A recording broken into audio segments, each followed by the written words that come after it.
Now, the boss of aerospace giant Airbus says the industry is facing the gravest crisis in its history over the coronavirus pandemic. In the first 3 months of this year, the company reported net losses of 481 million euros. The travel industry has been one of the worst hit by the lockdown measures currently in place. For more, I'm joined by our business editor, Stephen Carroll. Stephen, how badly has Airbus been affected?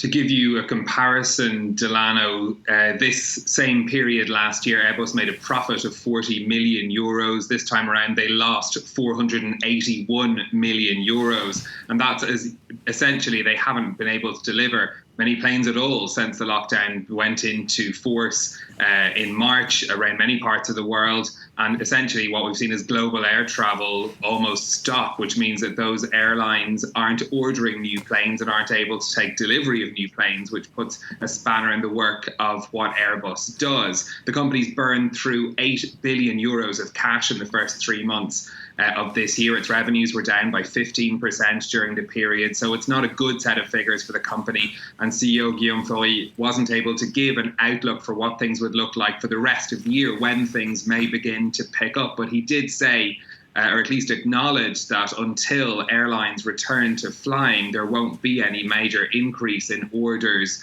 or deliveries for his company. Now, this is important because Airbus is a major employer in France and in other countries in Europe as well. 48,000 workers in France. 3,000 of those are currently on temporary unemployment schemes, and they have been warned of more far-reaching consequences of cost-cutting for the company over the coming months as well. The company has already furloughed 3,000 workers in the UK. It's in negotiations with workers in Germany as well to furlough them too. Now, for the moment, Airbus says it doesn't need government support, but the French government has said that it would be ready to lend the company support if it was so needed in the future. Now, Stephen, France's finance minister has been speaking on the radio today, giving us more detail essentially on what measures the government will be taking post-lockdown. What has Bruno Le Maire been saying? Bruno Le Maire says that the government wants the maximum number of people possible in France to go back to work after May 11th. Of course, the government has said that they would want the maximum number of people to work from home where possible to avoid overcrowding on public transport. But we learned also from the Labour Minister today that 11.3 million people in France are now on the government-supported temporary unemployment schemes. That's more than half of the private sector workforce.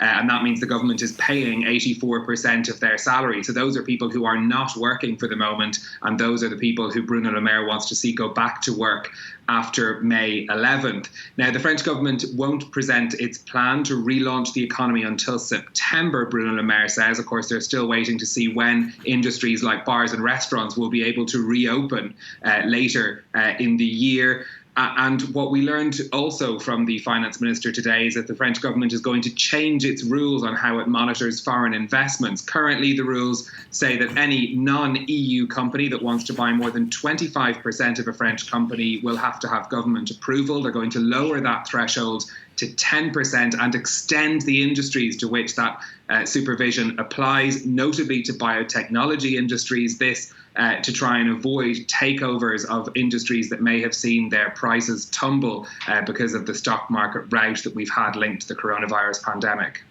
Stephen, thank you very much for that. Stephen Carroll there reporting that from home.